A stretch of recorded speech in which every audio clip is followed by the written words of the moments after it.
యానాం నియోజకవర్గంలో ఎన్నికల పోలింగ్ ముగిసిన అనంతరం వాతావరణం మరింత వేడెక్కింది.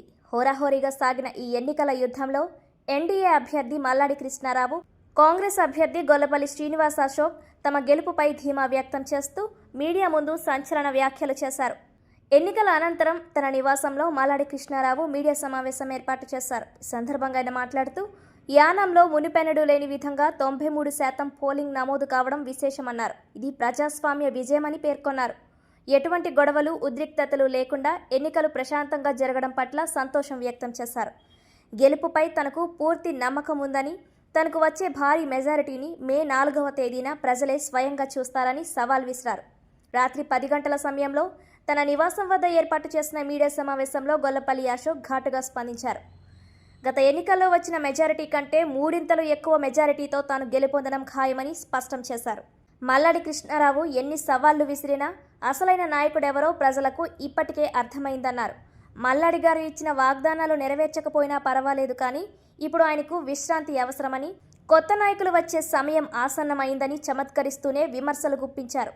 93% భారీ పోలింగ్ ఎవరిని వరిస్తుందో అన్న ఉత్కంఠ యానంలో నెలకొంది.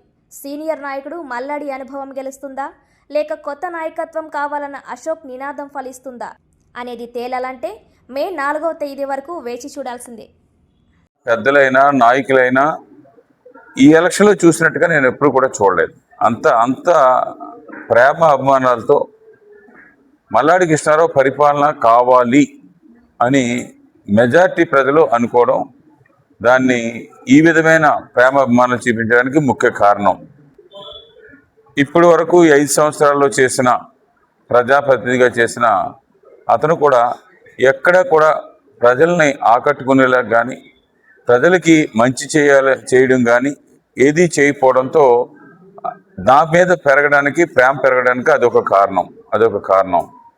ఈరోజు నాకు రిజల్ట్స్ మే 4వ తారీఖు అయినా కానీ సహజంగా నేను ఒక్కొక్క బూత్ను 5 టైమ్స్ తిరుగుతుంటాను. 5 టైమ్స్, ఈవేళ 6 టైమ్స్ తిరిగాను. ఎక్కడ మొత్తం అంతా కూడా 30 స్క్వేర్ కిలోమీటర్స్లో 6 సార్లు నేను ప్రతి బూత్ని కూడా టచ్ చేశాను. ప్రజల నాడి చూశాను, ఏ విధంగా ఉంటుందో అన్నది చూశాను. ఆ చూసిన దాన్ని బట్టి నేను సాధారణంగా ఎలక్షన్ విన్ అయ్యాం అని చెప్పేసి ముందుగానే చెప్పడం జరుగుతూ ఉంటుంది. ఈ ఎలక్షన్లో నన్ను ప్రజలు మరలా 6వసారి యానం నియోజకవర్గానికి ఎమ్మెల్యేగా గెలిపించారని మీ ద్వారాగా తెలియజేస్తున్నాను. చాలా బాగా జరిగింది సార్.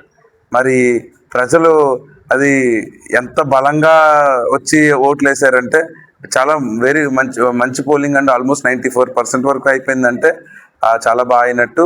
ఎక్కడ పెద్ద ఎక్కడో అవుటర్ సైడ్ ఉన్న వాళ్ళు కొంతమంది రాలేకపోయారు. అవి కూడా రిగ్గింగ్ చేద్దామని లాస్ట్ హాఫ్ అన్ అవర్లో ఫుల్గా ప్రయత్నించారు. అన్నీ కూడా ప్రతి మా బూత్ ఏజెంట్ కూడా మేము సగం తీసుకోవాలంటే వాళ్ళు సగం వేసుకోవాలంట. అటువంటి పరిస్థితి వచ్చినప్పుడు ఖచ్చితంగా ఆపేయడం జరిగింది.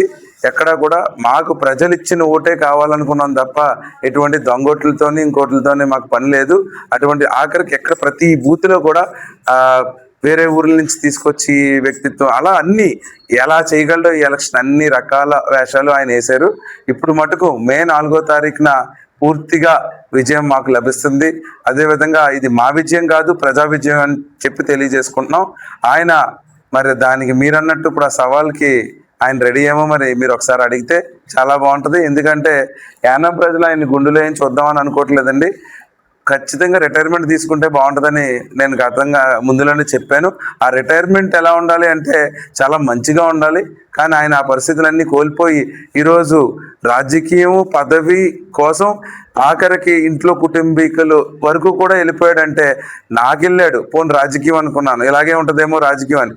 నా భార్యని, నన్ను, నా బిడ్డని, చనిపోయిన నా తండ్రిని